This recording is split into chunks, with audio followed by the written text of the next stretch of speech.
Le damos la bienvenida a todas y todos.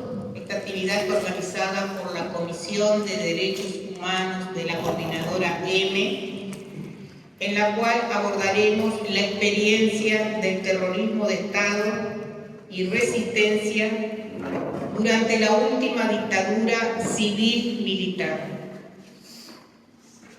de nuestro país y cómo transmitir a las nuevas generaciones, tanto en la educación formal como en las familias. Por lo que decimos, nuestra consigna es fortalecer la democracia y nunca más terrorismo de Estado. Bueno, muchas gracias por vuestra presencia. Agradecemos a los 12 comités que forman parte de la coordinadora, que nos han traído unas cosas ricas que tenemos allá para que se contribuya con todo esto que la coordinadora M nos ha dado, este lugar tan importante. Y ahora en adelante vamos a escuchar a este panel, presentando en primer lugar al compañero Óscar Destué, profesor de Historia y activista por los derechos humanos. Un compañero que tiene mucha actividad en este tema, en el territorio, en todo el país y asimismo fuera de nuestro territorio. Te damos la palabra, Óscar. Una cosita, si alguien quiere hacer algunas preguntas o compartir algunas vivencias o testimonios en este conversatorio, me avisan que le damos un papelito, lo escriben y al final de los panelistas vamos a leerlo y a compartir tanto las preguntas y respuestas como los testimonios que quieran brindar. Gracias. Muchas gracias, María, muchas gracias a todos, a todas por la invitación, por poder participar con ustedes en estas instancias de sábados realmente bárbaras que están haciendo, en este caso, de la Comisión de Derechos Humanos de la Coordinadora. Y en especial porque uno tiene alguna camiseta, un saludo particular a los compañeros del Villa Dolores, digamos, que en ese caso me soportan los jueves desde hace un montón de años. La idea propuesta era conversar sobre algunas ideas sobre memoria y pedagogía de la memoria, algunas introducciones a este tema que hace a nuestra identidad, que hace a nuestra esencia, como en este caso como fuerza política, pero digamos más que la fuerza política. Desde la recuperación democrática, la representación de la memoria del horror y luego la transmisión de esa memoria en generaciones jóvenes fue y es una preocupación recurrente. Se ubica el problema en el otro, en particular en los jóvenes y en menor medida en aquellos que no fueron conscientes del tiempo que les tocó vivir por razones familiares o por el contexto social en el cual estaban. Considero que nos involucra a todos, no solo a una franja etaria, no solo a otros, sino nos involucra a nosotros. Va dirigida la pedagogía de la memoria al colectivo social. Lo que cambian son algunas preguntas, lo que cambian son algunas herramientas pedagógicas para utilizar. Hoy la derecha pretende construir otra historia. Estamos en otro momento histórico de la apropiación de la memoria. Ya no se intenta confrontar, sino hacer desaparecer lo que existió. Y de esa manera dar fundamento a un nuevo tipo, o a un tipo, mejor dicho, a un tipo de relaciones sociales y de un Estado que se pretende. no es solo negación de hechos, no solo es interpretación de hechos, sino es la construcción de otro relato, de otra historia. Y para eso necesitamos armarnos de otros lenguajes, de otra manera, digamos, de cómo encarar algo que hace, como les decía, a la esencia, a la identidad nuestra. ¿Quién podría haber imaginado hace algunos años, pocos años, que Amodio Pérez iba a dar una conferencia en el Palacio Legislativo? Y sucedió hace unas semanas, más o menos. Una semana. ¿No? ¿Qué implicancia tiene eso en la construcción de memoria? Lo que dijo Amodio,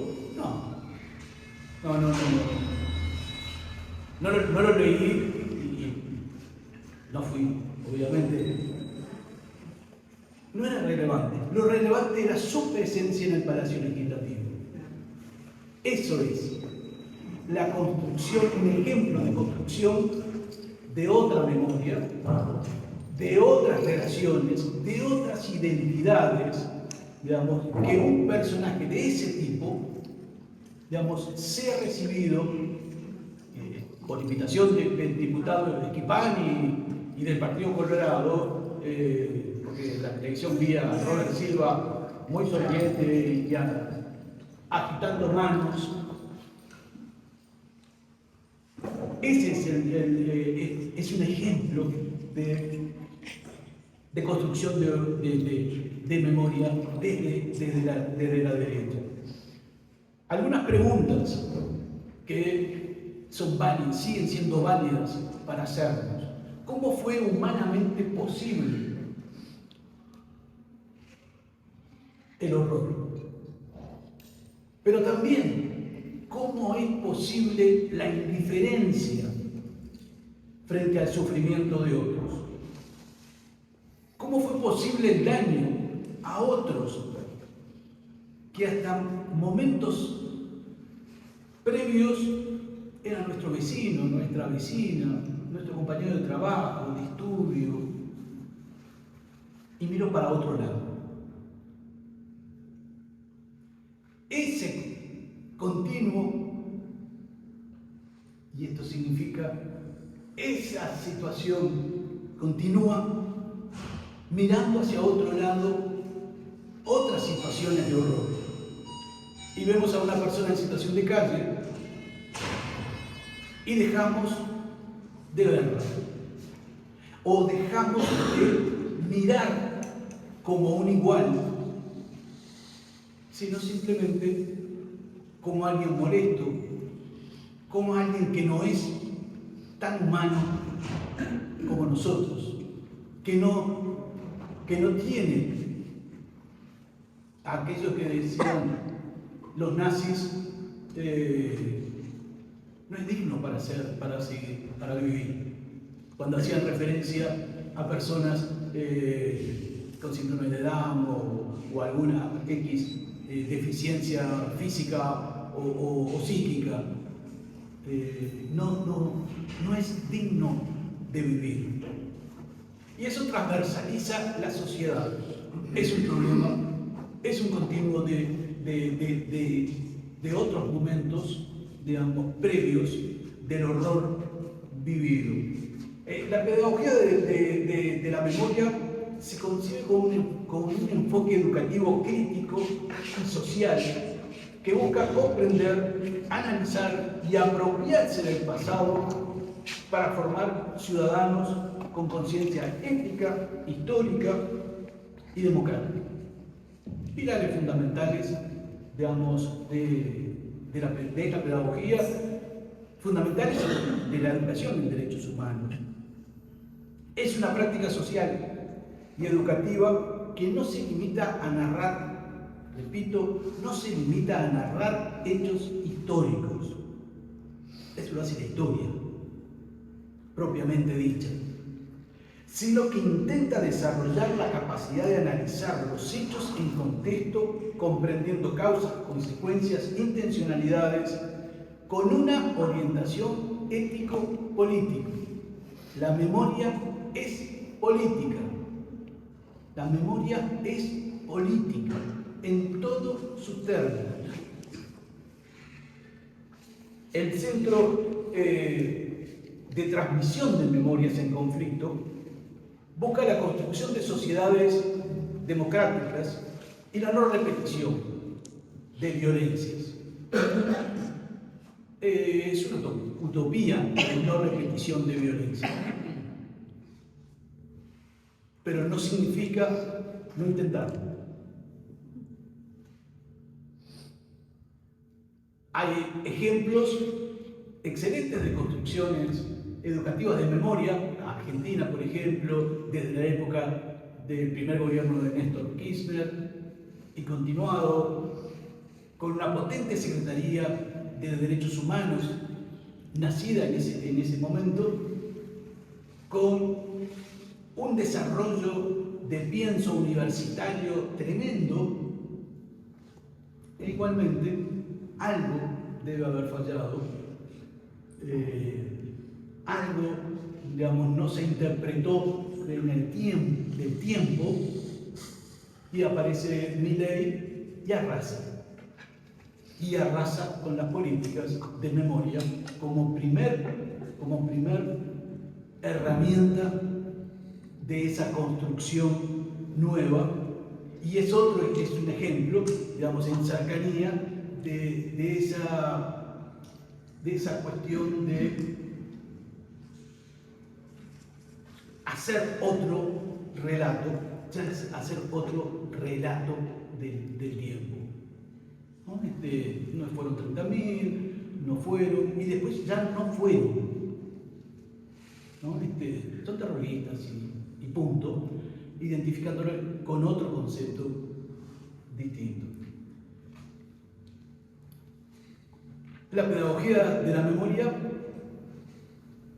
va a privilegiar la voz de los excluidos. ¿Cuál es esa voz? ¿Cuál es esa voz que la historia ha dejado o deja en muchos casos por fuera, o dándole un segundo o tercer plano? La voz de las mujeres, la voz de los trabajadores, la voz de distintos colectivos violentados de derechos humanos, digamos, y de esa manera, digamos, con esas voces múltiples, nos ponemos frente al negacionismo.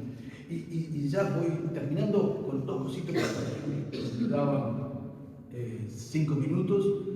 Mentira, dice otra cosa en el papel. ¿No? ¿Desde dónde aprendemos y de dónde enseñamos? Porque todos aprendemos y enseñamos, ¿se acuerdan? Como decía Pablo Freire, ¿no? Nadie aprende solo. Nadie. Aprendemos y enseñamos primero desde la familia, sea cual sea la conformación de esa familia, desde la comunidad de cercanía, barrio, club, centro social, sindicato, gremio estudiantil, iglesias de pertenencia, partidos políticos, y se refuerza desde la educación formal, desde la prensa nacional, extranjera, desde los referentes sociales, deportivos, políticos, y también, igual, desde el cine, desde la fotografía, del teatro, de la música, de las artes visuales. ¿Cómo se educa? Desde el respeto a la diversidad. El único límite es la defensa de la vida. Desde no volver a victimizar a las víctimas, no sobreponer el dolor, utilizar información veraz, testimonios, prensa, actas judiciales, archivos del Estado, para que cada cual pueda formar su opinión informada y crítica, preguntar y preguntarse. La visita a sitios de memoria y lugares emblemáticos de las luchas sociales. No imponer una verdad, sino la duda que nos lleve a indagar y profundizar la búsqueda de nuevas informaciones.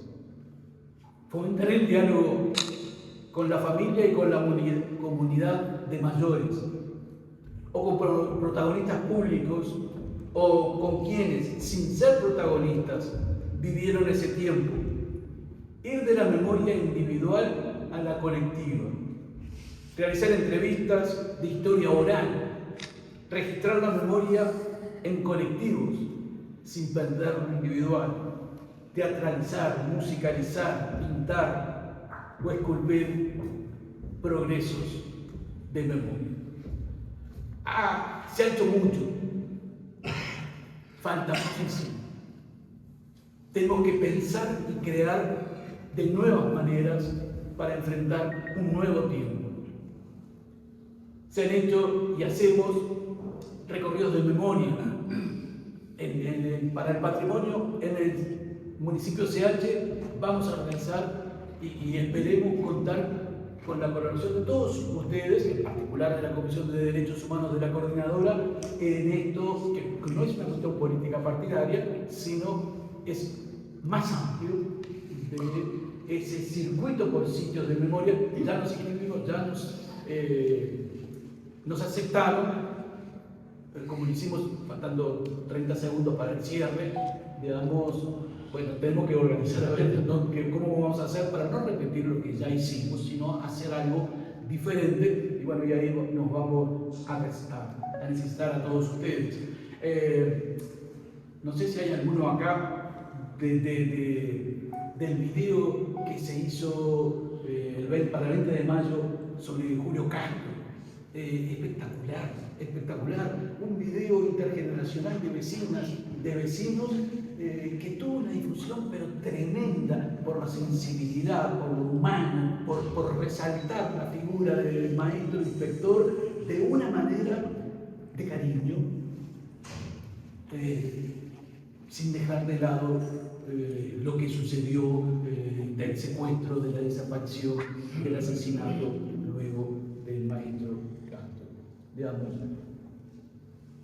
hay un montón de testimonios, digamos, de acá, sobre la construcción de memoria, que hay que rescatarlos, no imitarlos, sino que rescatarlos para fundamentar nuevos encares. Yo le comentaba a Emma lo del Liceo 15, que Emma tuvo mucho que ver porque estaba en el consejo de secundaria y nos acompañó en la restitución de la calidad de estudiante, digamos, en un acto simbólico, los 40 años de aquella situación, con una activa participación juvenil en esa construcción de memoria, digamos, y otras, de ese rescate, de conversar con los abuelos, y esto ya termino,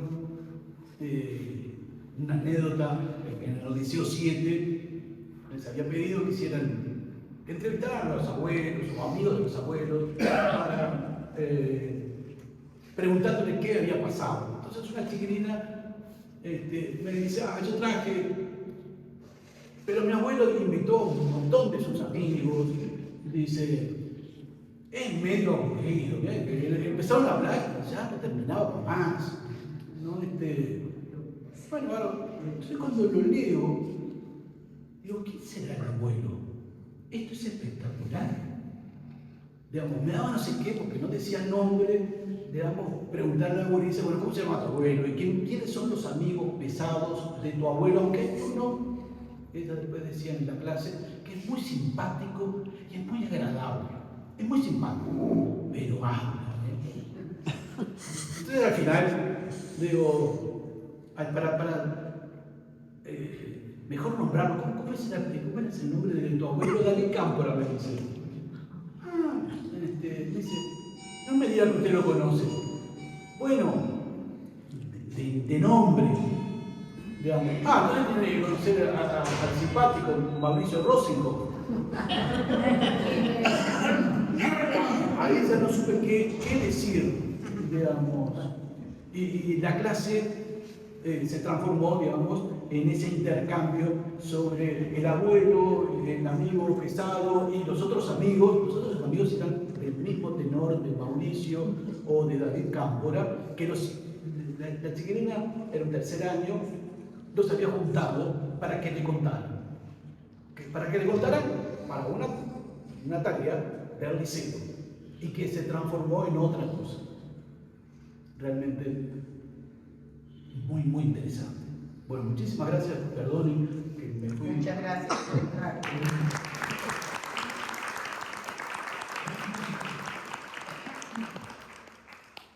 Bueno, ahora le vamos a dar paso a la compañera Mariana Pereira. Bueno, docente, madre y militante. Tiene la palabra Mariana.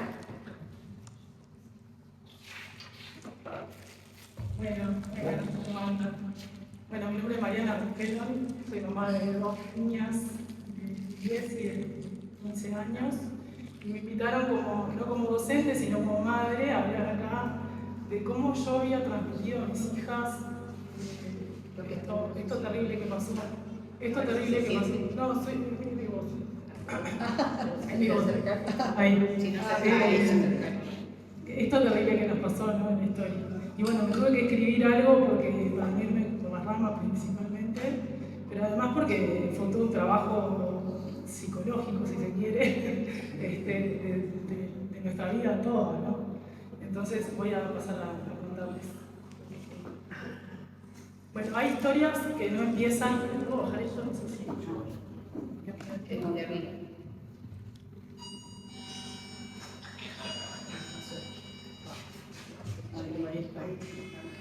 Hay historias que no empiezan en los libros, empiezan en las familias, en los silencios, en las preguntas, en los recuerdos que pasan de una generación a otra. Contarle a mis hijas la historia reciente de nuestro país nunca fue solamente explicarles qué fue la dictadura cívico-militar, qué significó el terrorismo de Estado o por qué cada año miles de personas marchamos en silencio para recordar a los detenidos desaparecidos y seguir reclamando verdad y justicia. También fue contarles nuestra propia historia. Para hacerlo primero tuve que hablarles de mí, contarles que nací en México porque mis padres, militantes del Partido Comunista, fueron perseguidos por la dictadura y tuvieron que asilarse con mi hermano de 3 años en la Embajada de México en Uruguay, para luego exiliarse. Mi nacimiento, entonces, fue consecuencia de esa decisión forzada. Nunca fue una elección familiar. Fue la única posibilidad de seguir viviendo en libertad. Pero el exilio no terminó con el regreso de la democracia, porque parte de mi familia nunca pudo volver. Mis tías aún hoy viven en el exilio. La dictadura dejó a nuestra familia fragmentada entre países, afectos y vidas que siguieron caminos distintos. Esa fragmentación también forma parte de quién soy yo. Durante mi infancia aprendí que había cosas que era mejor no decir. Me decían que no contara que mis padres eran comunistas, ni que yo había nacido en México porque ellos habían tenido que exiliarse por razones políticas. Era un silencio heredado, una forma de protección que seguía existiendo aún en democracia. Sin embargo, de niña nunca sentí vergüenza de haber nacido en otro país ni de la historia de mis padres, esto que contaba, que muchos no lo vivimos de manera inconsciente hasta ahora. Y tampoco llegaba a comprender que nos habían arrancado de nuestra tierra o que nuestra historia podía haber sido otra. Simplemente era la vida que conocía. Recién con los años entendí que aquello que para mí era natural había sido en realidad una consecuencia de la violencia y del desarraigo. Comprender eso también fue comprender que la dictadura no terminó cuando volvió la democracia. Sus consecuencias siguieron presentes en muchas familias, incluida la nuestra. Nos atravesó, nos transformó y dejó marcas que todavía hoy seguimos intentando comprender. En mayo del 2020, en plena pandemia, cuando la marcha de silencio no pudo realizarse de manera habitual, vivimos un momento que nos quedó grabado para siempre en nuestra familia. Con mis hijas, junto con mis hijas, pintamos la margarita, símbolo de la búsqueda de los desaparecidos, y la colgamos en el portón de nuestra casa. Mis hijas eran chicas, pero entendían que este gesto tenía un significado profundo. Era nuestra manera de decir que aún en el aislamiento la memoria seguía viva y que el reclamo por verdad y justicia no podía ponerse en pausa. Perdón.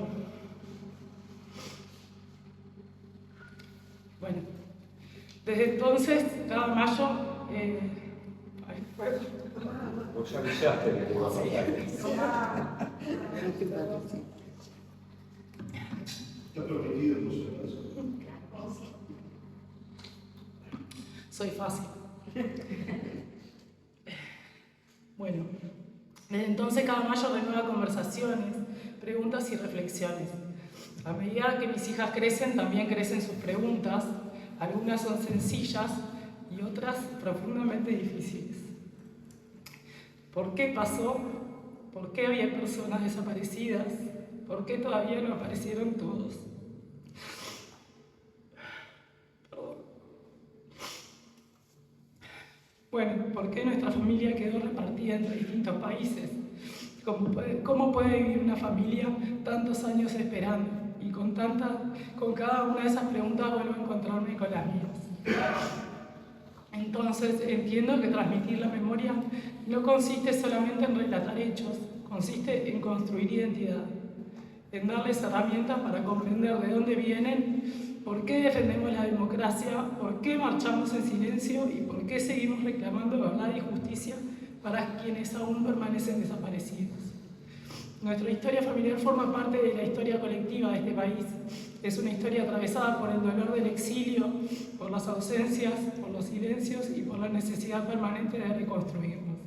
Pero también es una historia de resistencia, de convicciones y esperanza.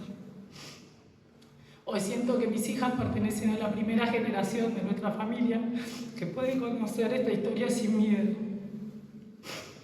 Pueden preguntar libremente, emocionarse, indignarse y construir su propia mirada. Y cada conversación con ellas es una manera de volver a unir los fragmentos de una identidad que alguna vez fue partida por la violencia. Mientras las acompaño a comprender nuestro pasado, también voy reconstruyendo el mío, porque la memoria no solo pertenece al pasado, vive en las preguntas que nos hacemos hoy, en los valores que elegimos transmitir y en el compromiso de aquello que tanto dolor causó nunca vuelva a repetirse.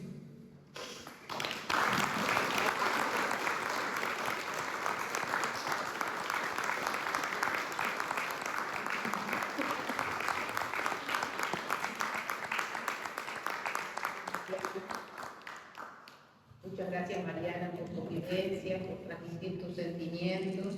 Y ahora le vamos a dar paso a Nora Pereira, maestra y concejala vecinal. Querida Nora, que nos va también a explicar la vivencia que Mariana no tiene que ver. Sí. Bueno, Mariana, por Estamos Libres, muchísimas gracias por haber participado y como madre esa emoción tan importante para transmitir a las generaciones que no vivieron todo el terrorismo de Estado y que se deben de mantener a través de las generaciones más jóvenes todo ese sentimiento nuevo. Sí, algo más que me gustaría agregar, que educamos todos los días, ¿no? Creo que eso es lo que trato de transmitir a mis hijas y a mis alumnos y ¿no? Cada vez que me enfrento a la vida. Y eso lo tenemos que hacer cada uno de nosotros. Gracias. Muchas gracias, Mariana. Gracias, Mariana. Bueno, soy Nora Pereira, como María, maestra jubilada y concejal vecinal. Bueno, debido a una charla que tuvimos con Cristina Fin, fue que estoy en este momento acá. Vino Cristina y dijo, mirá, justo una vecina nuestra hizo un trabajo con su hija de poner margaritas en la puerta de su casa alrededor de un cantero de un árbol. Y después la niña le preguntó, muy chiquita la niña, alrededor de 3 años, pero justo en la edad del preguntón. Entonces esa niña empezó a preguntar a la madre y la mamá se sintió un poco acorralada, como no saber qué contestar. En esos casos decimos a una niña pequeña contestarle por lo más veraz posible de la situación que estaban realizando. Pero ya esa situación de que esa madre decidió poner margaritas en la puerta de su casa, eso ya dice mucho, sin decir palabra, pero sí en esa acción cotidiana trae en ese momento la memoria y el homenaje a los desaparecidos. Eso, o sea, que la acción que está haciendo la mamá es para mí una vivencia que la niña no se va a olvidar. Entonces me dice, ¿qué podemos hacer para ver cómo seguir? Entonces dije yo, bueno, juguemos con las margaritas, porque los niños a través del juego es como aprenden, a través de la comparación es como aprenden, a través de la observación es como aprenden. Entonces digo, ¿por qué no jugar a las margaritas? ¿Me quiere, no me quiere? Sacar pétalos de una margarita que sea natural. Así también pone toda su observación en la delicadeza, en el amor que representa esa margarita. Por algo la diseñadora Silvia Escarlato, ahí está, fue la que creó ese símbolo. Entonces, después ver esas margaritas que ella estaba poniendo, qué es lo que pasaba, si estaban completas, si no estaban incompletas, o sea, trabajar con lo completo y lo incompleto, y bueno, y dejar a veces un poco por ahí puede ir, porque a los 2, 3 años como que mucho más podemos hacer. Pero bueno, por suerte, en la parte formal de la educación, después de varios años de debates, tenemos en la educación formal que atraviesa en forma transversal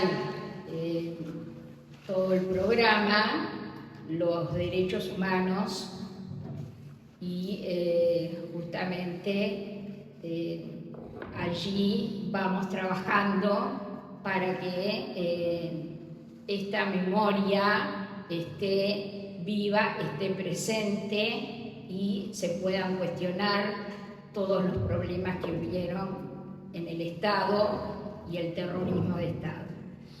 Entonces, en primero y segundo año se trabaja más que nada con la identidad, con la familia, con los relatos familiares, como decía acá el profesor, creando identidad. Los derechos se trabajan sobre la salud, sobre la educación y sobre el juego, en el cual, por ejemplo, doy un ejemplo, ¿no? Trabajar me pareció importante, que lo hicimos con el carnet de salud del niño y de la niña, que allí podemos trabajar un montón de cosas, el derecho a la alimentación saludable, a la dentición, al concepto de ser vivo y qué derechos tienen los seres vivos, ¿verdad? Luego, en la parte del tercero y cuarto año, en ese otro tramo, se trabaja más que nada el entorno, la institución, la historia de la escuela, la historia del barrio. Entonces digo, qué mejor que salir a hacer recorridas por el barrio y buscar lugares que tengan una significación en cuanto a la memoria, justamente lo que pasó con ese video de Julio Castro. O sea, acercar a los niños a esos lugares y contarles la historia. Y me preguntaba, hablando con Mónica, nuestra concejal municipal, ¿cuántas veces los padres y los niños concurren al shopping de Punta Carretas? y nos preguntábamos, ¿esos padres o madres le han contado la historia a esos niños de lo que sucedió en Punta Carretas? Y entonces podemos ver que trabajamos sobre cambios y permanencias. ¿Qué pasó antes en ese lugar? ¿Qué había en ese lugar? No sé si muchos padres o madres entran y salen al shopping de compras y no cuentan la historia de ese lugar. Que me parece esas cosas vivenciales del momento fundamentales que padres... Que la sepan también. Muchos no lo saben. Que la sepan, porque a veces ignoran que en la entrada está el memorial, donde está el nombre del padre. Mónica, justo comentábamos eso.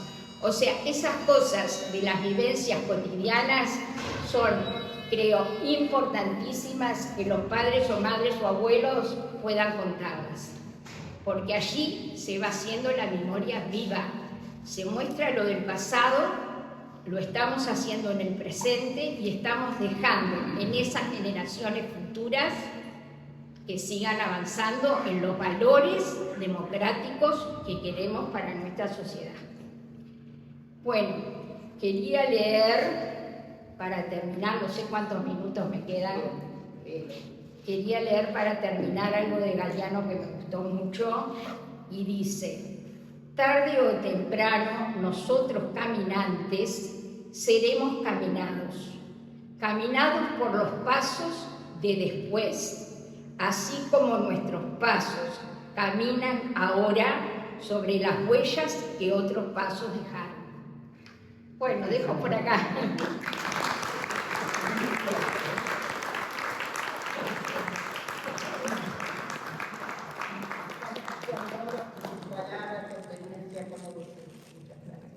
Ahora le damos la palabra al compañero Carlos Curvelo, integrante de la Comisión de Dirigentes y Fundadores del PICNT. Bienvenido, Carlos, y escuchamos tu palabra.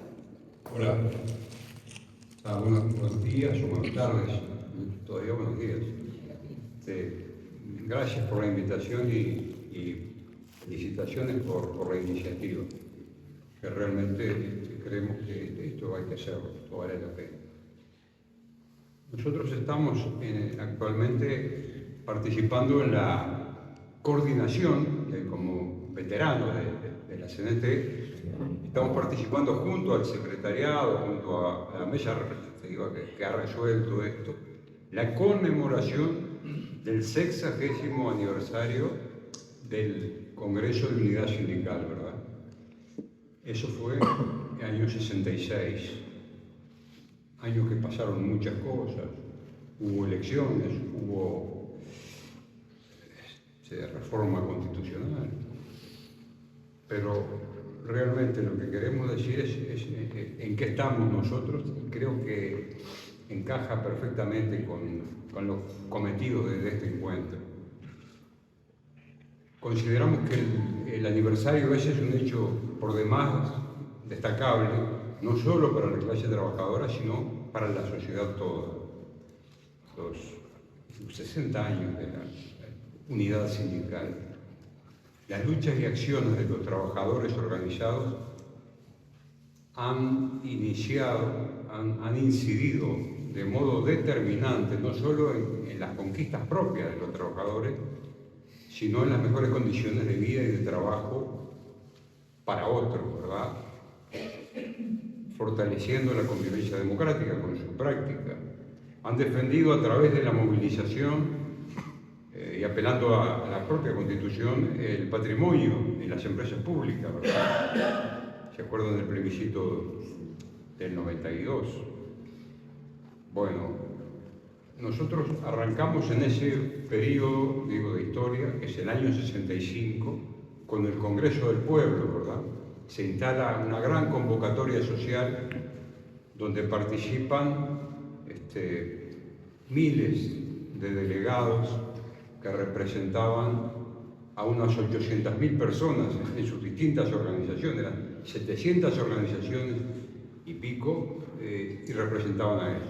Y ahí se elabora una línea programática que tiene que ver básicamente con una respuesta a la crisis del momento y por ende se proponían soluciones. En ese congreso, por lo tanto, se genera un hecho que es organizativo, pero que es programático además, y que es el rumbo de las fuerzas sociales que ya tienen un objetivo por el cual pelear. Además van enriqueciendo su organización en todos los aspectos en esos años tan complejos, ¿verdad? Nosotros queremos rescatar eso, digo, porque ese Congreso de Unificación Sindical es determinante para el perfil que tomaría después la clase trabajadora nuestra, que es único en el mundo.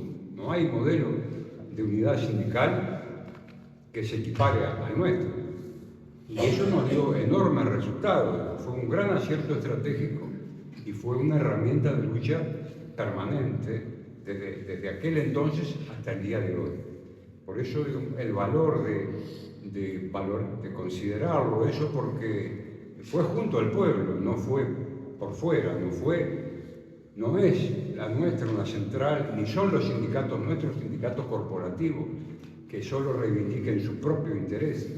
Siempre hay un programa, siempre hay una propuesta que abarca a todos los sectores de la sociedad. Entonces eso le da una madurez y una capacidad de inserción social que otros movimientos no han logrado, ¿verdad? Bueno, esa unidad, decíamos, era una consecuencia natural de ese Congreso del Pueblo. Ya teníamos un programa y teníamos entonces por qué luchar. Mientras tanto, América Latina vivía desde el Caribe para abajo las angustias del intervencionismo norteamericano, los golpes de Estado, etc. Y el golpe de Estado en Brasil del año 64 nos genera la primera gran alarma, y a partir de ahí, del año 64, se comienza a discutir en el seno del movimiento sindical, en las fábricas, en todo, la necesidad del enfrentamiento a esa previsible situación, ¿verdad? O sea, se resuelve la huelga general como herramienta necesaria para defender las instituciones. Es decir, ya pasaba la clase trabajadora de un nivel puramente reivindicativo, de carácter económico, social, a una etapa de comprensión política y ideológica, ¿verdad? Era lo que asumía en ese momento ese tipo de desafíos, dadas las circunstancias que estaban sucediendo en América. Recién 9 años después ocurre el golpe de Estado, acá en Uruguay, pero fueron 9 años de discusiones, de preparación. Entonces, eso le dio un contenido y una fortaleza a la medida que no había ocurrido en otros lugares. En otros lugares ha sido arrasado la resistencia obrera, popular, en otras dictaduras. Acá tuvimos esa decisión y fue, fue llevada adelante disciplinadamente, ¿verdad?, por los trabajadores, y eso fue unos 14 días que duró esa huelga. Todos la recordamos. Pero hubo fábricas que de entrada ocuparon, eran desalojadas, volvían a ocupar. Había represión, había escaramuzas, hubo heridos, hubo muertos, hubo de todo. Pero el gobierno, es decir, el gobierno de facto ya, en algunos lugares estratégicos supera la represión, la organiza de otro modo. Es decir, UTE, ANCA, Puerto, lugares estratégicos para el funcionamiento de la economía y del país, son agredidos, ¿verdad? Los trabajadores son perseguidos, los sindicalistas, son obligados a trabajar además, los llevan y los traen todos los días, jornadas hasta de 12 horas, y en ese interín, plantones, castigos, sanciones, despidos, es decir, todo lo que iba conformando un escenario de resistencia que obligatoriamente lo asumían las familias también, lo vivían las familias, que tenían que ir a buscar a sus integrantes que estaban detenidos en cuarteles, en jefatura o donde fuera, ¿no? Era una peregrinación que iba forjando un clima también de resistencia. Entonces, en ese proceso se da, 73, al 75, la dictadura un poco está como confundida en sus objetivos represivos. Se da el hecho de que el cilindro es habilitado como cárcel provisoria, lo cuida la policía. Ahí aparecen unas formas de libertad un poco originales dentro de la prisión misma, que era, te dejaban hablar por teléfono a la familia o al sindicato, en fin, hubo gente que se escapó caminando, hay anécdotas de compañeros que se escaparon como voy a sacar el tacho de basura y se fueron.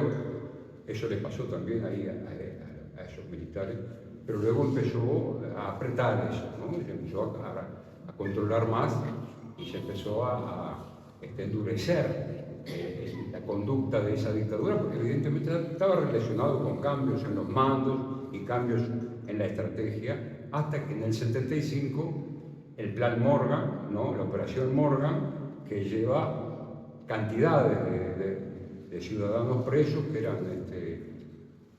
militantes sindicales, políticos, familiares, es decir, era una necesidad de cubrir un cupo de una cantidad determinada de presos, y fue eso una experiencia muy dura y que nos tocó vivirla de alguna manera a todos. Pero la huelga se levantó de manera ordenada a los 14 días, porque ya no había indicios de que otros sectores se plegaran a esa resistencia. Se hablaba de algunas divisiones en las Fuerzas Armadas, en la aviación, la Marina particularmente, donde hubo un momento donde se respetó la Constitución en la Ciudad Vieja, o sea, había como una línea imaginaria de control de los valores democráticos a partir del apego a la Constitución de algún contraalmirante, creo que era el contraalmirante Zorrilla, ¿no? Que encabezó ese, pero no había más resultado y la huelga debe levantarse de manera organizada, o sea, se hizo organizadamente, pese a las discusiones. Ustedes se imaginan la incertidumbre, lo que podía ser resolver un levantamiento cuando no había resultados a la vista, pero bueno, el desgaste ya era muy grande. Entonces, nosotros ahí destacamos el momento, se levanta de manera ordenada, decíamos. Viene otro capítulo que de pronto ustedes lo mencionan en alguna intervención, porque ya son cosas más conocidas por todos, pero es la resistencia con la militancia clandestina, con ayunos, con caceroleros, con un montón de cosas que van desgastando también a la dictadura. Y eso ocurre con la solidaridad del exterior, además, la CNT en el exterior, desde México, desde España, desde Suecia, desde innumerables lugares, contribuían solidariamente con las necesidades de los presos y de las familias, y además le quitaba respaldo al gobierno, es decir, lo ponía en su primera cara al gobierno y lo iba aislando políticamente, cosa que también sumó, ¿verdad?, en su momento. Nosotros ahora tenemos un objetivo, y ya voy redondeando, que es el de la conmemoración de este aniversario, que va a haber un acto central el 3 de octubre en el Teatro Solís, ¿verdad? Ahí va a haber invitados, algún tipo de expresión artística también. Va a ser un acto importante, pero previo a eso vamos a ir cubriendo con muchas actividades, todas las que se puedan, a lo largo y ancho del país, porque esto fue de todo el país, ¿verdad? También la resistencia, también las anécdotas, todo eso pasó. No puede ser mío, ¿no? No. Bien. Entonces, nosotros con un encare ambicioso decimos pensar el futuro desde los cimientos construidos durante 60 años de unidad, solidaridad y lucha. Y en ese mismo tono ambicioso planteamos que este aniversario debe ser una plataforma para pensar los problemas de hoy y del futuro, reafirmando una referencia de clase y enfatizando en la necesidad de dar una batalla cultural desde lo material, oponiendo una solidaridad eficiente frente al individualismo emprendedurista que nos acomete hoy, ¿verdad? Eso es un poco la convicción, además de que esto lo hacemos entre todos o no lo hacemos, esto es conversando, esto es dialogando, esto es haciendo estas cosas que están haciendo ustedes, y esto es, ya digo, la manera de unir a la clase trabajadora y al pueblo en una tarea que obviamente pinta ardua, difícil, pero que, como decían acá, hay que hacerla. Por ahí.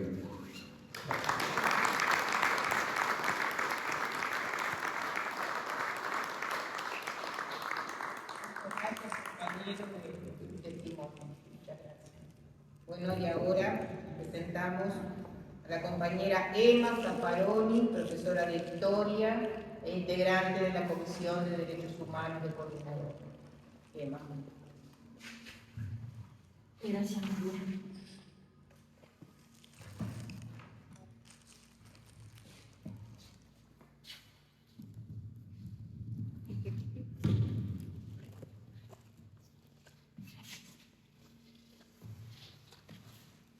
Tuve una infancia muy feliz y normal, hasta que un día todo cambió. Yo estaba en el patio del colegio con una amiga y una mujer se nos acercó. Con muy buena onda nos ofreció sacarnos unas fotos. Nos preguntó el nombre y la fecha de cumpleaños, así nos mandaba las fotos para ese día. Yo tenía 8 años y le creí. Cuando le comenté en mi casa, me acuerdo que mi papá, el que yo conocía como tal, se enojó. Gritaba, no a mí, pero algo de lo que había pasado le parecía muy grave. Yo tenía 8 años y no entendía. Con esa imagen se llenaron de afiches las calles de Buenos Aires. Debajo de mi foto, con 2 colitas, decía, así es hoy Mariana Zaffaroni, Islas. Yo me llamaba Daniela Fursi. ¿Quién era Mariana Zaffaroni? Aparentemente Mariana era una nena a la que su familia estaba buscando desesperadamente. Fotos de Mariana de bebé llenaron otros tantos afiches. Aparecían en la tele y en los diarios. Mi papá Miguel me explicó que a Mariana la buscaba su familia, que ellos creían que esa nena era yo, pero que no era cierto, había un error. Yo tenía 9 años y le creí. Un amigo de la familia me contó que Adrián y Miguel no eran mis verdaderos papás.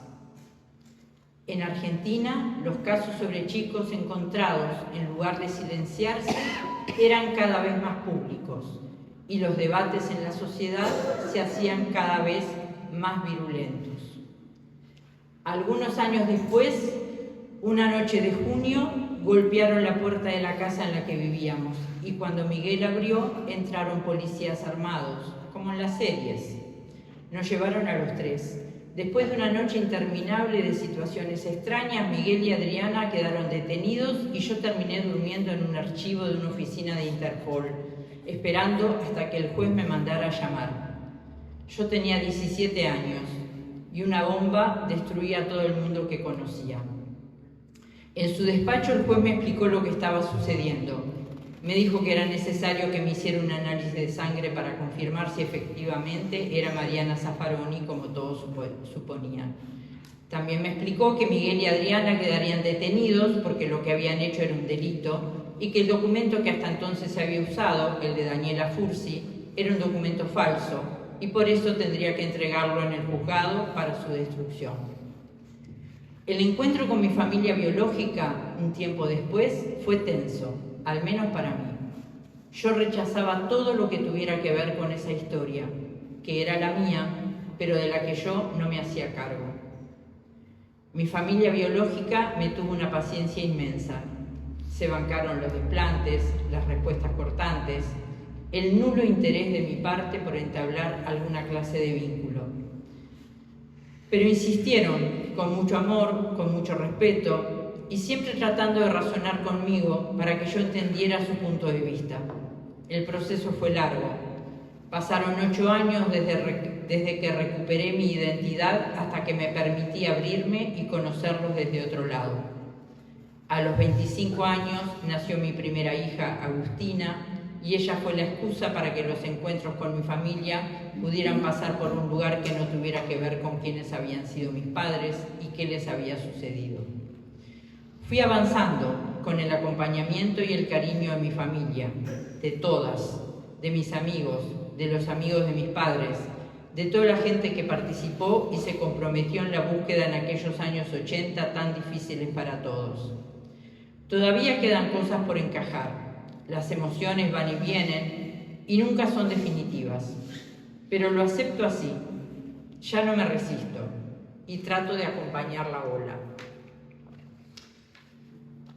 Lo que acabo de leer son extractos, salteaditos, de una narración que escribió Mariana Zaffaroni, que seguramente todos deben saber quién fue, secuestrada en Buenos Aires en el año 76, en septiembre del 76, junto a su padre. Este relato viene recopilado en este libro que Mariana coordinó junto con Analía Argento. La idea es seguir con estas publicaciones, por ahora es el que está hasta ahora, Los nietos te cuentan cómo fue, en donde se proponen contar la historia de todos los nietos recuperados, por ahora son 13 los que están en este libro, y hacer conocer estas historias con una idea sobre todo de hacer conocer a las nuevas generaciones. Por eso el libro tiene una forma de ser relatado y una gráfica pensada sobre todo para adolescentes. Incluye, además de esta gráfica, también datos de los libros que les gustan, de las películas que les gustan, de los juegos que les gustan, de algunas cuestiones que pueden acercar estas historias a los jóvenes. Por eso me parecía importante compartirlo hoy. No le estoy haciendo propaganda, no recibo ninguna comisión por la venta del libro, pero sí porque hay pocos materiales dedicados para jóvenes, pensados para jóvenes, para adolescentes. También traje este librito, que es una colección de historias que hacen dos grandes profesoras de historia, Cristina Barbero y Lucila Artagabeitia, que están dedicados para los escolares, pero que pueden servir para los oficiales, que son los Historimágicos, que es una banda de niños que con un mago viajan, y entonces así como van a hablar a presenciar en una ejecución en la Revolución Francesa, también llegan a una caceroleada, por ejemplo, en el año 83 en Montevideo, y están hechas en un lenguaje muy accesible. Son cuentitos cortitos, y entonces con estrategias para trabajar con los niños. ¿Por qué me parecía interesante traer esta perspectiva? Bueno, ya algunas cosas fueron dichas por Óscar, porque obviamente nos íbamos a pisar un poco en nuestras intervenciones. Óscar hizo mucho hincapié en la memoria y yo hago mucho hincapié en la enseñanza de la historia. La historia y la memoria van juntas, a veces se llevan bien, a veces no tanto, se complementan, se alimentan una de la otra.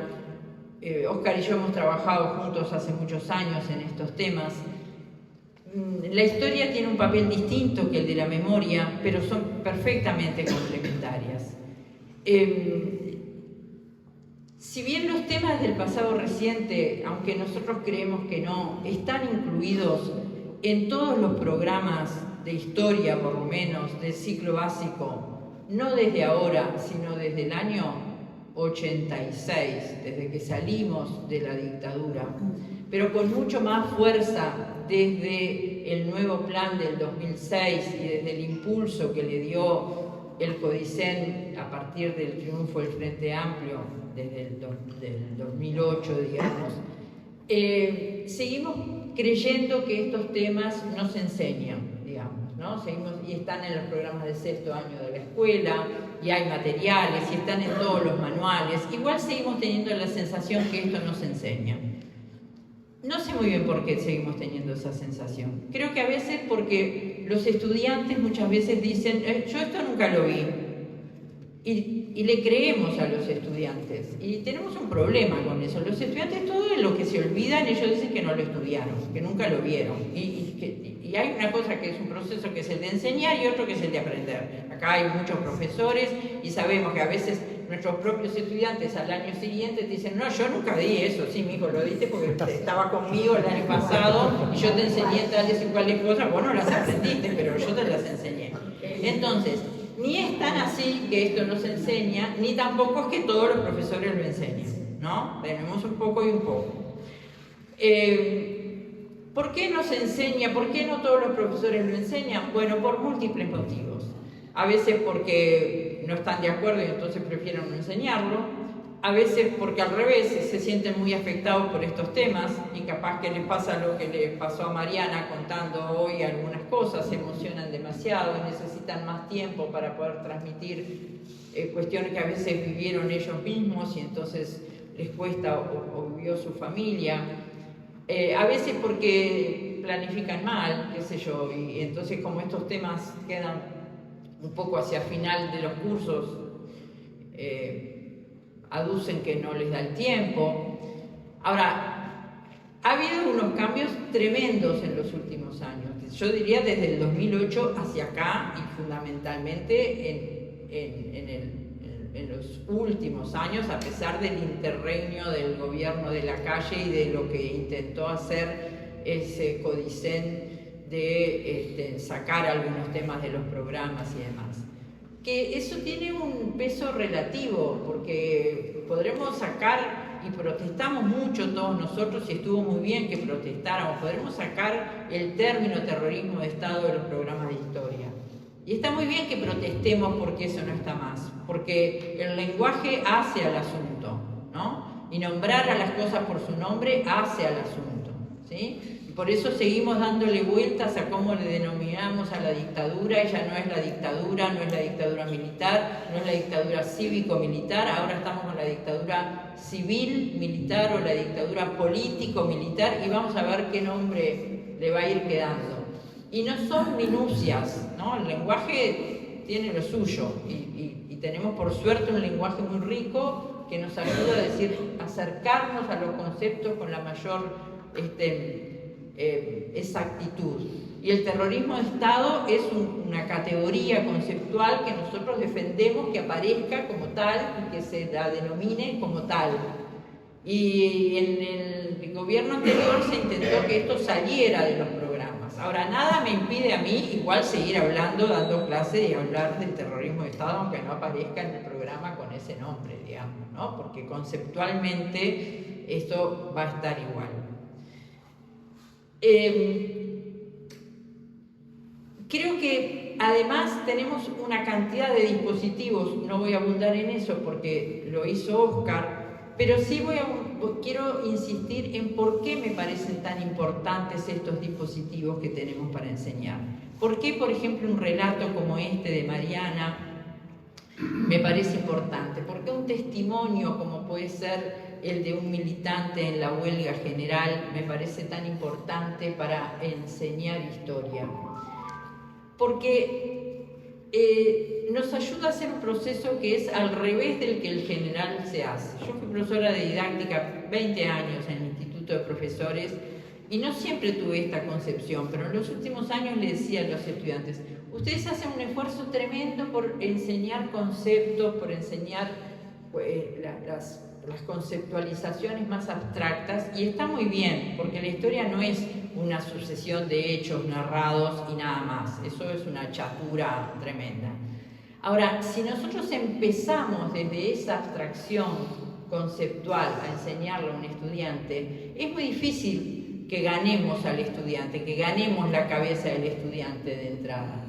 En cambio, si nosotros, por ejemplo, empezamos a partir de un relato en donde nos situamos al estudiante con un caso que además puede ser un caso como el de ellos, ¿no? Yo era profesora en el Liceo de Colón cuando efectivamente se produjo esto, ¿no? Cuando Mariana fue reconocida como Mariana y fue exigida que ella se reconociera como tal y que hiciera todo el trámite. Colón fue el barrio del origen de la abuela materna de Mariana. La comisión que funcionaba allí se llamaba Comisión Mariana Zaffaroni. Bueno, era un personaje muy conocido en ese barrio. Mis estudiantes de sexto año del liceo estaban furiosos con Mariana Zaffaroni porque Mariana no había abrazado inmediatamente y decir, yupi, así que yo soy Mariana Zaffaroni, estos padres que toda mi vida creí que eran mis padres no son mis padres, y resulta que soy hija de unos militantes guerrilleros, qué sé yo, que los mataron, y yo tengo que estar contenta, encantada con todo esto, ir y abrazarme a mis abuelas. Y yo les decía, tienen la edad que tienen ustedes, imagínense que a ustedes hoy les dicen que ustedes no son ustedes y que su historia es otra, ¿no? Entonces, el acercamiento que eso produce es muy interesante y muy importante para poder a partir de ahí pasar a otro asunto que es el de las categorizaciones. Es mucho más rendidor, digamos, didácticamente, si yo hago ese procedimiento, ese camino, y a partir de ahí yo puedo enseñar qué es el terrorismo de Estado, y puedo enseñar que el terrorismo de Estado no es una cuestión explosiva que a alguna gente se le ocurrió de empezar con una política hacia allá, sino que hay una ideología y una doctrina, que es la doctrina de la seguridad nacional, y explicitarla. Pero tengo un relato anterior que me permitió llegar a eso. En cambio, si yo empiezo, bueno, la doctrina de la seguridad nacional es una doctrina, bla, bla, bla, perdí a la mitad de los estudiantes, ¿no? Se aburrieron, no entendieron nada, ¿qué me importa? Una ideología, que no sé qué, meto 4 o 5 palabras que no las entienden además, y ya se aburrieron.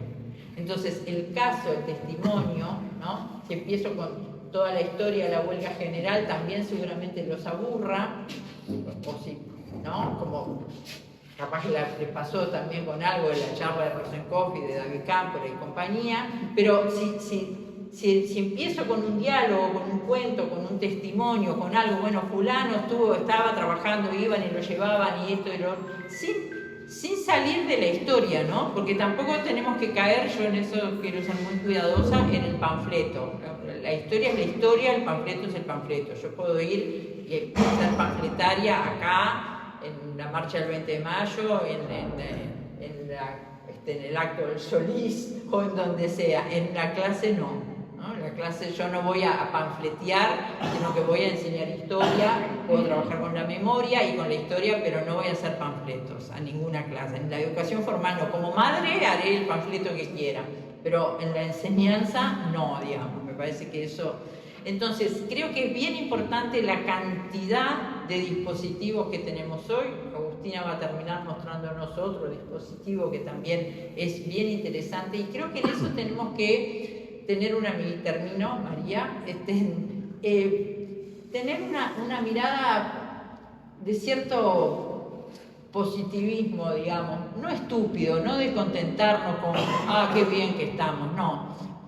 Pero hemos avanzado muchísimo, ¿no? Y me parece que tampoco está bueno estar siempre con esa mirada negativa, esto todavía no se sabe, no se enseña, los jóvenes no están para nada, no están enterados. No, los jóvenes se van enterando y van haciendo trabajos y van a los sitios de memoria y se sacan fotos y averiguan y hablan con los padres, con los abuelos, con los tíos y arman discusiones.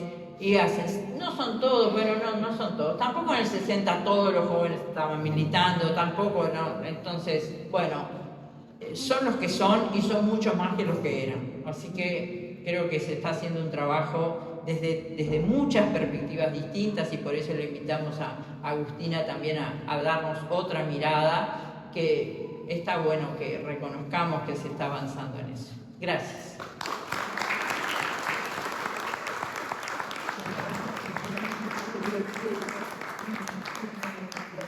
Gracias, Emma, por el abordaje en este tema, por las críticas que nos transmitiste en educación, que son muy importantes, pero al menos no las conocía. Así que gracias. Y ahora le damos la palabra a la compañera Agustina Rodríguez Tabaco, gestora del proyecto 197 Historias Ilustradas. Hola, buenos días, ¿cómo están? Bienvenida. Muchas gracias por la invitación. Yo vengo acá a contarles, como decía Emma, uno de los casos de cómo trabajar el pasado reciente desde el arte y para generaciones más jóvenes. Este es un libro que cuenta la vida cotidiana de personas detenidas desaparecidas a través de relatos breves y retratos hechos por artistas. Cada página tiene un breve relato y en la otra página van a ver un retrato. Son todos los retratos hechos por artistas diferentes y los relatos están escritos por Chiara Lucas, que es la ideóloga de este proyecto. El proyecto surge como idea de Chiara. Chiara tiene hoy en día 27 años, cuando empezó a pensar en el proyecto tenía 23, 24. Ella es sobrina de un detenido desaparecido, de Enrique Lucas, y ella venía estudiando diseño y pensando cómo podemos, luego de hacer como una serie de investigaciones y de encuestas y de trabajos con otros jóvenes, cómo podemos hacer llegar la historia sobre el pasado reciente a nuevas generaciones, en el entendido de que hay una brecha generacional que hace que la forma en la que se cuentan las experiencias y se cuentan las historias a veces sea difícil que lleguen a nuevas generaciones. Y entonces tiene esta idea de, ella también es integrante de familiares de detenidos desaparecidos, entonces trabajando ahí también tiene como esta idea de generar un proyecto que a través de diferentes dispositivos permita contarles a las nuevas generaciones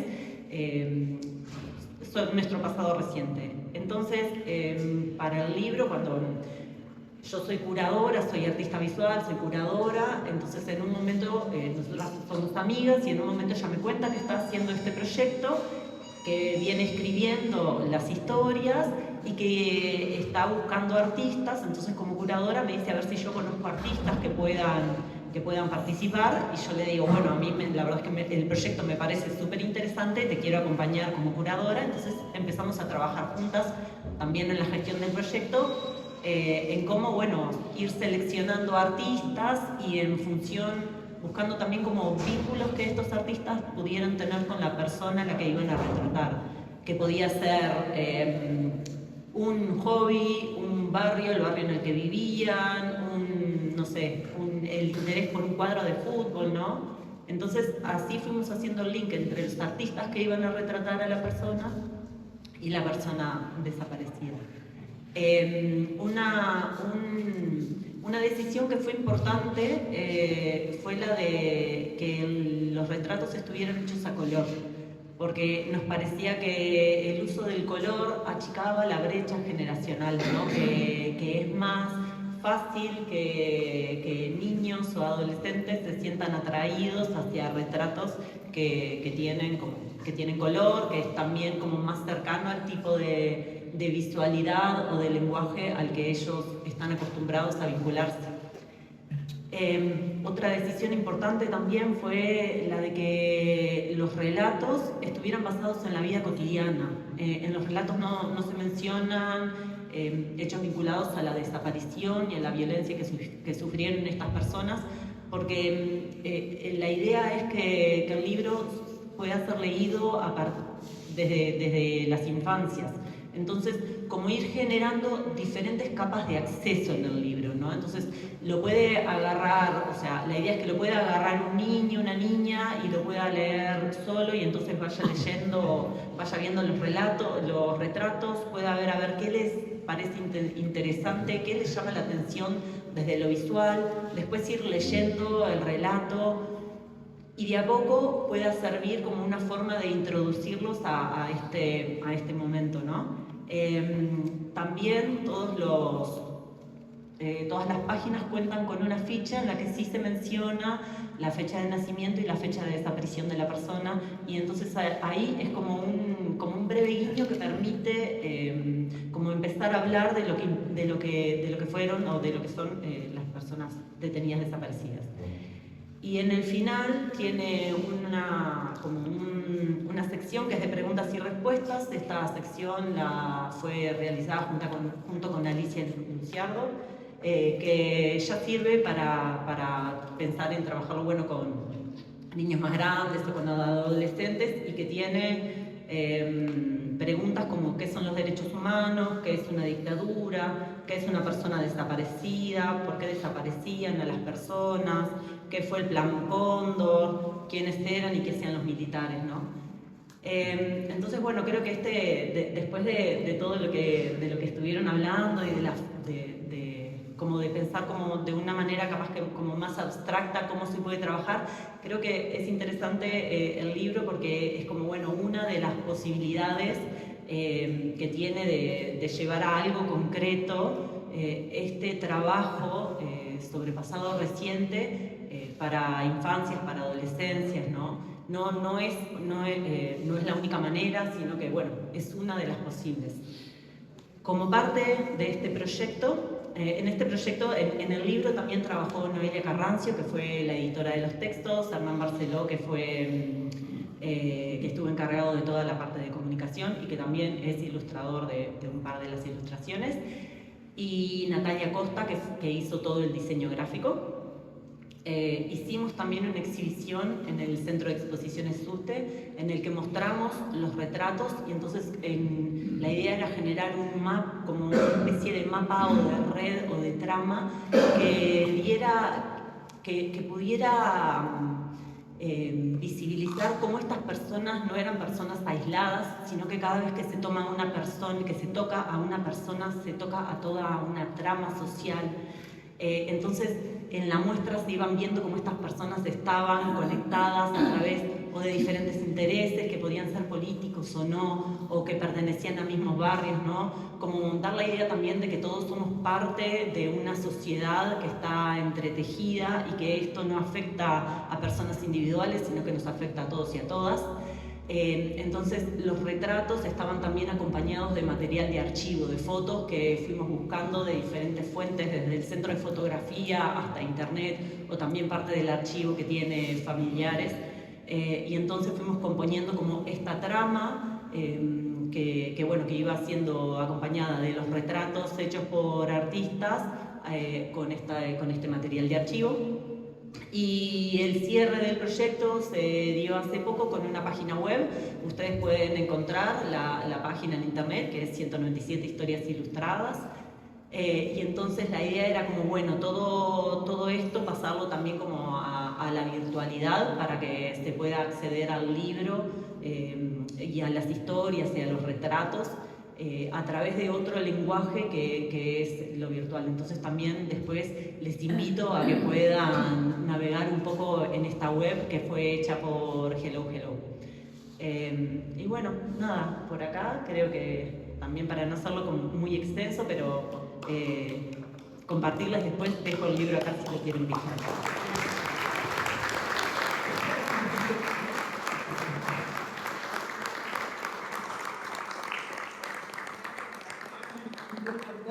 Para las generaciones que no vivieron terrorismo de Estado, y me parece que suma mucho todo eso. Bueno, ahora si alguien desea hacer algunas preguntas a la mesa, o si quiere transmitir algún testimonio personal, estamos a las órdenes. Me gustaría hacer una pregunta sobre el material, porque tengo miembros de todas las edades, Y ella preguntó bastante sobre usted, que tiene que ser explicado aparte de que sepa leer, por lo que entendí.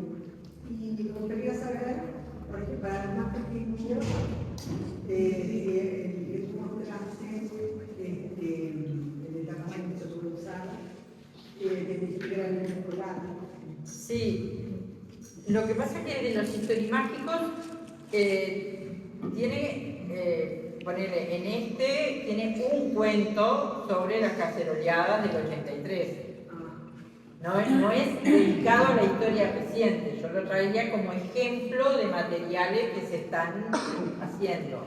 Pero después tiene La llegada a la luna, Baile en el 900, es porque acompaña el programa de sexto año de escuela. Digamos, ¿no? ¿Y el otro? Sí, el de los nietos, ese sí se compra, está en las librerías, pero bueno, a mí me parece que es más para adolescentes, digamos. Puede ser para niños grandes, con lectura acompañada y explicando algún caso, tenés que leerlos como siempre primero y ver, hay unos más suaves que otros, por decirlo de algún modo. Para muy chicos, yo no Bueno, en realidad para muy chicos no hay tanta bibliografía, pero sí, por ejemplo, el cuento de Podemos trabajar mucho en la selva, que habla de los animales y la libertad, de Mauricio Gatti. Sí. Justamente Mauricio Gatti es el padre de Simón, el hijo de Sara Méndez. Sí. O sea, toda esa familia está relacionada con todo lo que pienso yo, que también sería importante comentar y rescatar todo lo que se habla de los nietos que aparecieron, o sea, no solamente de desaparecidos, sino también poder trabajar con todos los jóvenes nietos que aparecieron y que justamente la complejidad de esas identidades, ¿verdad? Que eso me parece muy importante que también se sepa. Aeru tiene algo Aeru, también, ¿no? sí, también justo mi hija, que también es docente, me comentaba de la canción de Paquina de Palma sobre la memoria. O sea, ellos usan todo ese tipo de cuentos y canciones desde el arte para trabajar estos temas, ¿verdad? También. Y bueno, relatos para más grandes de Galeano también importantes. Importantes también sobre la oralidad de testimonios, trabajar con testimonios, que los chicos en sexto puedan debatir sobre esas ideas que les están transmitiendo y diciendo de todo lo que sucedió. Los sitios de memoria, importante recorrerlos. Justamente en el CH nosotros estábamos pensando en hacer un plan en la Comisión de Turismo que abarcara un pequeño tour por los sitios de memoria que tenemos en el CH, contando justamente lo que tú decías, contando las historias de cada lugar. O sea, es mantener viva la memoria de esa forma, ¿no? Bueno, hay un libro para infantes que es parte de una compilación que tienen las abuelas de Plaza de Mayo, que se llama Un elefante ocupa mucho espacio. Exacto. De Elsa Borman. Rodrigo. Sí, no, capaz que más que pregunta, como algo que yo siento, que a veces, más allá de lo que le transmitimos a las infancias o adolescentes, que siento que a veces como que falta un poco hacer más énfasis en cuáles son las ideas y las cuestiones por las cuales luchaban las compañeras y compañeros que sufrieron la violencia política antes y durante el terrorismo de Estado. Y nada, a ver, digo, que cuenten un poco ustedes, a ver, desde ese lugar, desde la pedagogía, cómo...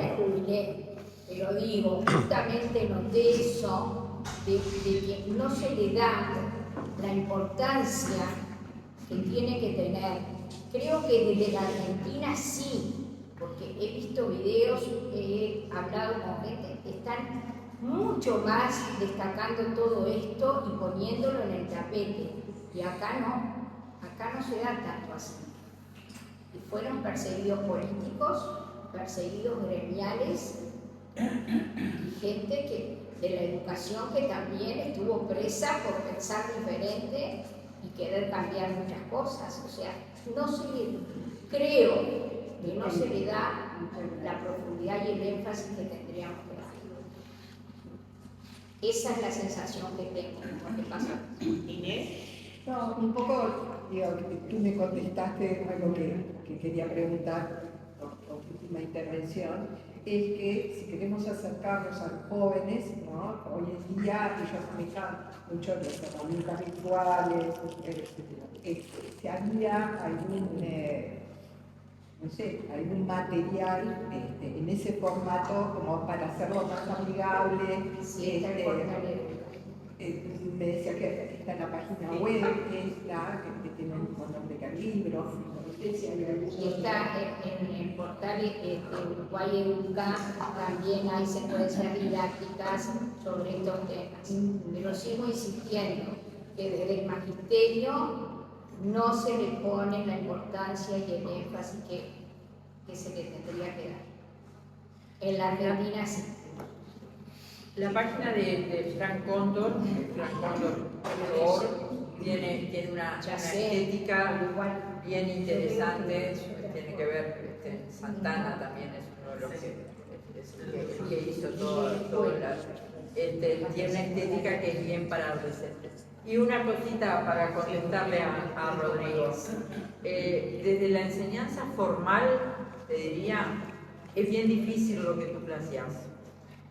Porque, por lo menos desde la enseñanza de la historia, yo lo que siento es que seguimos teniendo una impronta en donde, cuando el sesgo, te digo, tenemos incluso, yo diría, entre los docentes, por más que seamos de izquierda y con ideologías progresistas y bla, bla, bla, cuando el sesgo en un libro, en un autor, sobre todo dedicado a la enseñanza, en un manual, es hacia la derecha, parecería que ese es un libro objetivo, ¿no? Cuando el sesgo es hacia la izquierda, entonces es un libro sesgado. La objetividad no existe, no hay forma de ser objetivo. Lo que hay que ser es riguroso, que es muy difícil ser riguroso. Entonces, y hay como una cuestión siempre de tener como un cierto temor de si vos hablás de determinados temas, ¿no? Y esto viene pasando desde hace muchos años. Yo recuerdo de manuales. Los manuales que se han hecho en los últimos años son mucho mejores y yo creo que ahí hay mucho más cuidado en plantear por lo menos muchas opciones y también en incluir muchos documentos, muchos testimonios. Pero después siempre está ahí, la clave es el docente. Primero porque los estudiantes, por lo menos en la enseñanza pública, en el sistema público, en ciclo básico, no leen un libro ni por decreto, no se usa, nadie usa un libro, ya está. Entonces, el papel fundamental ahí es el del docente. Y es difícil porque, claro, vos te sentís que al transmitir eso, ¿no? Bueno, ¿por qué luchaban estos?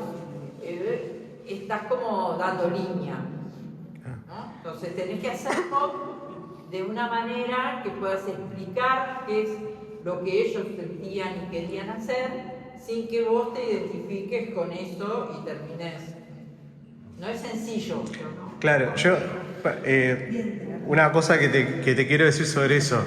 Yo entiendo perfectamente y me parece, mientras hablaba, pensaba justamente en eso, lo difícil desde el sistema educativo formal de hacer ese encare. Pero yo siento esa carencia hasta de la lucha de política de las organizaciones sociales y del Frente Amplio, que a veces no ponemos tanto énfasis en esos aspectos. Voy más allá de la educación formal. Y como madres y padres también, es algo que a veces yo me doy cuenta como que a mi hija como que no profundizo tanto en eso. Nada, eso. Primero que nada, quiero agradecer la instancia. Yo estuve en la charla con Amodio Pérez, porque siempre digo que hay que escuchar todas las campanas. A mi hija se la siento siempre. Y una de las cosas que hacía de hincapié, claro, creo que el único de izquierda ahí sería yo. Ya cuando me ven con esta facha, ya prototipo, ¿no? Pero una de las cosas que ellos recalcan, Amodio, Kipani y muchos, es que la izquierda tomó el relato y se enseña esto y acá vengo y ustedes están diciendo porque no se enseña. Entonces, como me dijo una amiga, ¿qué aprendiste? Porque lo puse en mi estado de WhatsApp, estoy entrando al anexo, y me dice, ¿qué aprendiste? Que hay que escuchar todas las campanas, pero que está difícil, ¿tá? Porque Amodio te dice, mirá, acá están los documentos, es que Rosenkopf decía esto y después dijo que no, y que y aparentemente vos luchas, si viene un marciano, y dice, pero este señor está recontra lúcido. Y que él no era el traidor que todo el mundo lo señala, porque hizo lo que no dijo, pero Entonces, la cosa es cómo se confronta. Y ahora que estamos viviendo un negacionismo terrible, yo tengo 66, nunca fui muy politizado, me estoy politizando más de viejito, pero hay un negacionismo terrible, no sé, de 10 años a esta parte, por decir algo. Por más que la marcha de silencio cada vez es más grande, por más que hay más cuerpos que se están encontrando y hay cada vez más pruebas de toda la mierda que hicieron los tipos, pero es como que, bueno, pero eran 30, ¿cómo 197? No se van a hacer, y menos 205, eran 30 y por ahí, y además estaban bien desaparecidos, casi que estamos en eso. Entonces, la pregunta es, ¿cómo llegamos a destruir ese relato y a construir un relato objetivo? Pues para mí es eso, ¿no? Es como decía la profesora, hay que ser riguroso, hay que ser objetivo, que es muy difícil, pero digo de acá para 50, 60 años adelante. Sí, yo creo que estamos en un momento global muy complejo en el que la derecha avanza y hay un fenómeno que es contemporáneo, que es la atomización de las personas, donde estamos en momentos cada vez más aislados, individuales, con estos dispositivos que parecen tomar todo nuestro tiempo, que a su vez nos dicen lo que nosotros queremos escuchar. Entonces, para mí lo que es muy importante es construir comunidad, es construir espacios de encuentro entre las personas, es tomarse el tiempo en esta sociedad tan rápida, tan vertiginosa, donde parece que todos tuviéramos que saber de todo, que todos tuviéramos que hablar de todo, que todos tuviéramos que hacer todo hiperproductiva. Entonces, como intentar cortar un poco eso y generar espacios de encuentro, porque para mí esto que veníamos hablando, ¿no? Como esto de cómo transmitimos lo que pasó, cómo transmitimos por qué luchaban, cómo transmitimos los valores en los que queremos que nuestras sociedades se basen, se hace cara a cara, se hace en espacios de encuentro. Entonces, para mí eso es fundamental, que por eso para mí este tipo de encuentros son súper importantes. Y creo que es necesario como fomentarlos, sostenerlos y impulsarlos, ¿no? Que sean cada vez más los espacios de encuentro y menos los espacios individuales. Gracias, Agustín. Le vamos a dar la palabra a Pepe, pero antes les decimos que tenemos café y tenemos la cantina abierta con cosas muy ricas que nos trajeron los compañeros de los comités.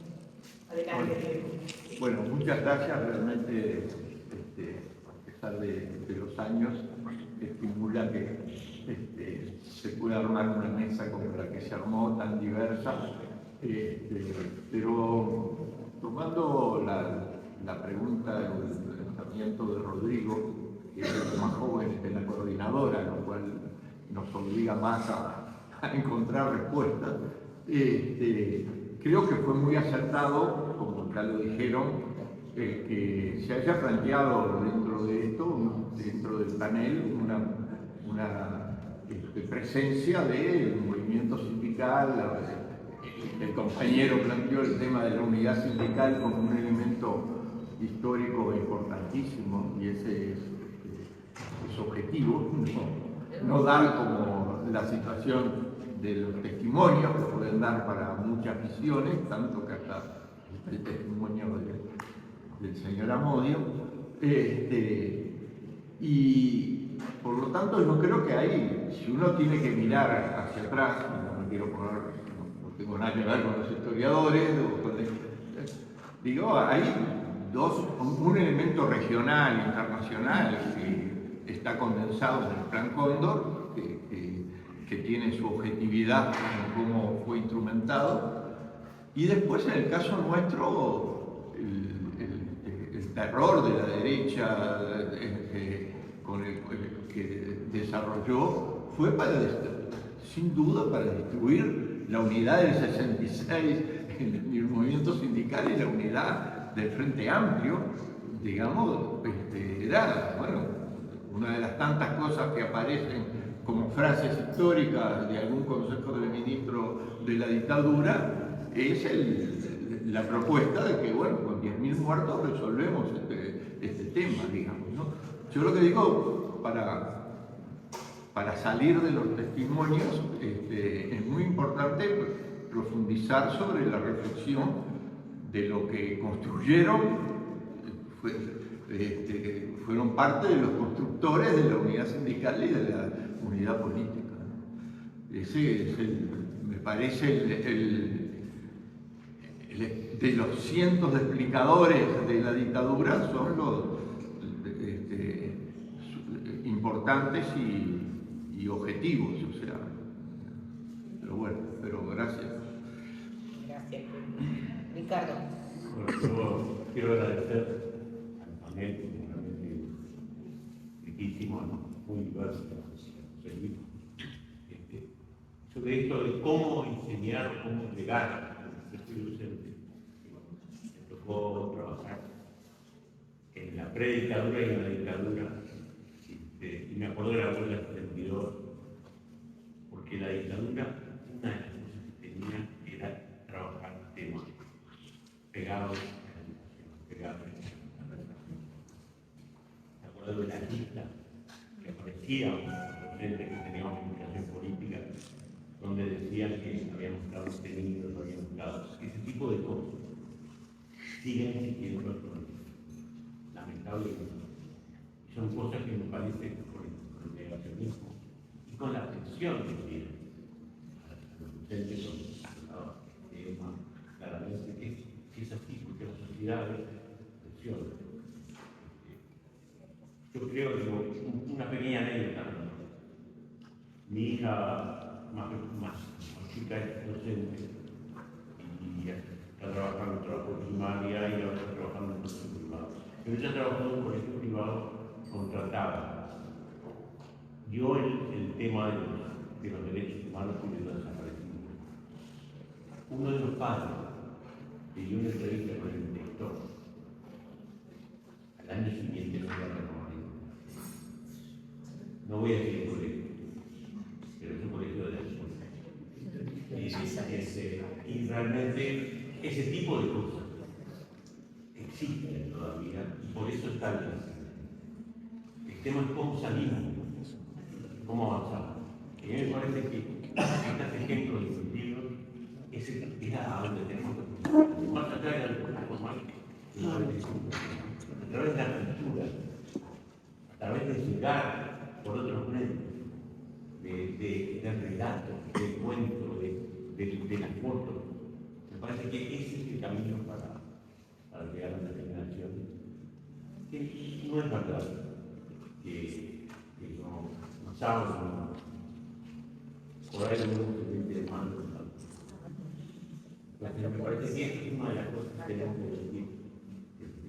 Y quizás es bueno que, como planteaba el gobierno, empezar a contar ese tipo de cosas, de la huelga fundamental, de la huelga de la educación en el 72, y la formidable lucha de la huelga general, pero también en forma de cuentos, de relatos, que ahí podemos llegar a los niños. Un poco reafirmando lo que decía antes. No es solamente los jóvenes. Y fíjense en los discursos de todos que hemos desarrollado. Terminamos diciendo que nos tenemos que dirigir a los jóvenes, pero toda la fundamentación no incluye a los jóvenes.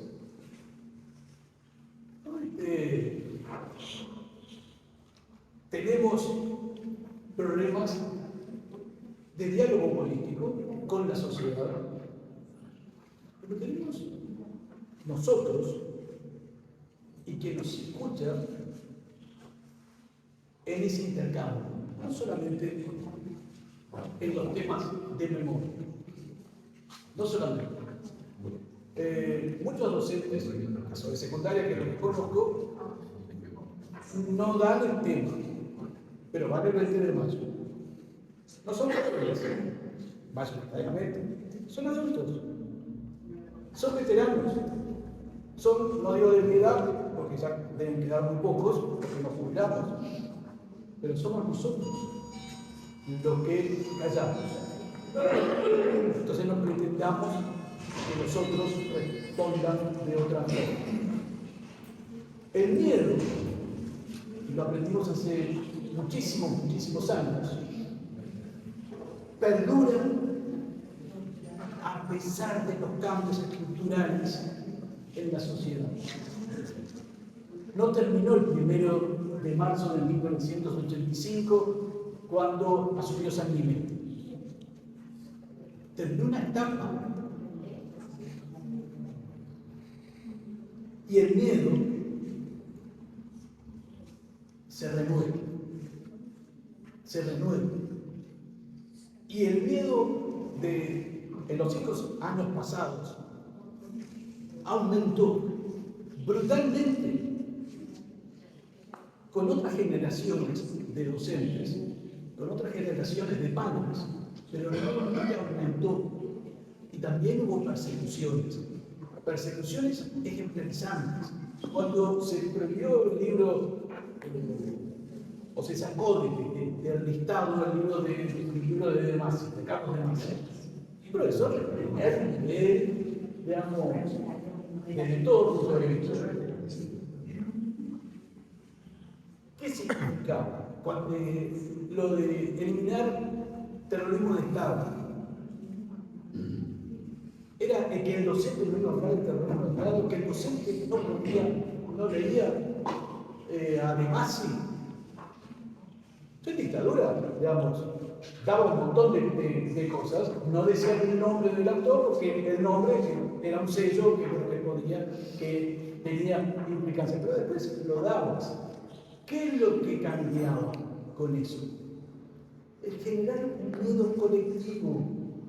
Es el incluido aquel que nunca había leído a Demasi, por poner un ejemplo, sabía que no podía hacer algo, o hacer significaba una posible sanción. Y ahí, digamos, la necesidad de ese constructo histórico, ¿no? Cuando el compañero notable que puso en escena en esta mesa el tema de los 60 años del final de la unificación sindical, el final, si nos quedamos y decimos 1966 se fundó la CNT, me estamos hablando, no se fundó. Fue un proceso que viene de varios años atrás, de luchas sindicales, de luchas obreras y trabajadores de la ciudad, del campo, que se fueron encontrando, se fueron, digamos, en el debate, digamos, dividiendo, acercando, y en el 64 se juntan y a uno un dirigente sindical se le ocurrió decir, bueno, esta es una convención, porque no es otra cosa, llegamos a esto, y es la Convención Nacional de Trabajadores, por Gerardo Gatti, digamos, y junto a Gerardo Cuesta y junto a Héctor Rodríguez fueron metiendo, y en el 66 hacen los estatutos y es el proceso de unificación sindical. Ese constructo, digamos, que nos cuesta tanto a veces hacer, es la construcción de la memoria democrática. Es lo que nos identifica, es la respuesta desde un lugar que damos a esa construcción de más democracia, que no es ser más objetivo, ser veraz. Ser veraz. Gracias, Oscar. Sí, compañeros. Ya que esto va a introducir algunas separaciones de los compañeros, pero yo creo que es muy relevante que actores políticos de primer nivel, de ascendencia internacional, fueron quienes avalaron el negacionismo, fueron con sus actitudes, con sus palabras, que le quitaron fuerza a en donde están. Para mí es muy relevante lo que está sucediendo ahora.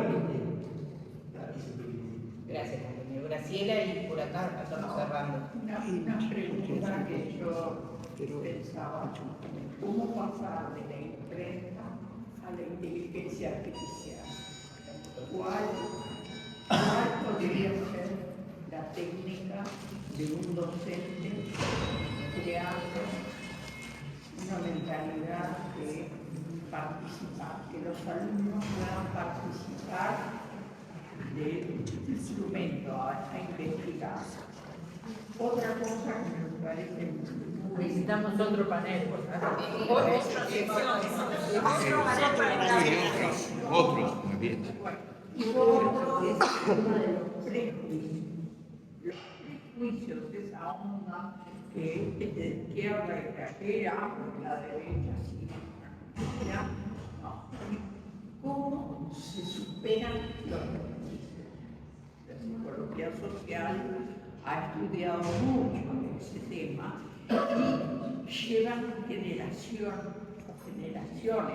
el transmitir de una generación a otra las cosas positivas, ¿verdad? Porque pienso esto, lo de los testimonios, que decía, bueno, eso tenemos que trabajarlo en distintas edades. A mí se me ocurre la dramatización, por ejemplo, el pasarlo a un video, eso que se dramatiza ahí, porque es lo que llega, es la emoción que llega, y hacer esos talleres después de elaboración. Porque en la dictadura nos prohibían reunir. Esa es la fuerza.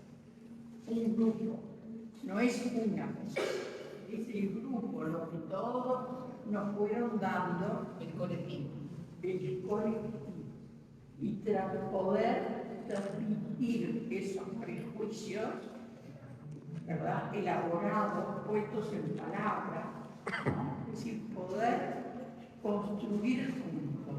Me parece a mí que esa es, sea con los nietos, con los hijos, con los vecinos, no importa, pero es la dimensión del ser humano como ser social. Aprovechemos eso. Ahora que tenemos la tecnología, bueno, pasemos de la imprenta a la internet. Muchas gracias. Bueno, y cerrando, unas palabras de Cristina. Sí, a Graciela te vamos a convocar para un próximo panel, porque Graciela y además Graciela es una persona con mucha experiencia de trabajo en el territorio, que lo conozco muy bien. No, agradecerles al panel, porque realmente creo que fue un privilegio haberlos escuchado. Además, en alguna medida, cómo fueron complementando fueron visiones que se fueron construyendo en esta instancia. Me parece que nos deja pensando muchas cosas, que son importantes, que el objetivo un poco del grupo que tuvo un poco esta iniciativa, pero que trabajaron muchos y trabajaron también todos los compañeros de los comités que hoy hicieron posible que estemos acá, era empezar a trabajar sobre todo el tema del terrorismo de Estado en este momento, frente a una realidad política compleja, en el cual vienen ganando las derechas y postergando los progresismos. Entonces queríamos hacer este énfasis y darnos un espacio para estos temas. De todas maneras, me parece que desde el punto de vista me gustó mucho también la participación de Curvelo, y yo creo que nosotros también la pandemia, dentro de toda la tragedia, nos dio la posibilidad de descentralizar este tema. El tema de la memoria se empezó a descentralizar a partir de la pandemia, cuando desde del territorio empezamos a llenar las plazas con las margaritas, los actos que se hacen más locales ahora, sin embargo no ha disminuido la concurrencia el 20 de mayo. Me parece que todo eso ha ido ganando y estamos en mejores condiciones de hacer. También esa propuesta que han hecho ustedes, me parece que es de lo más interesante.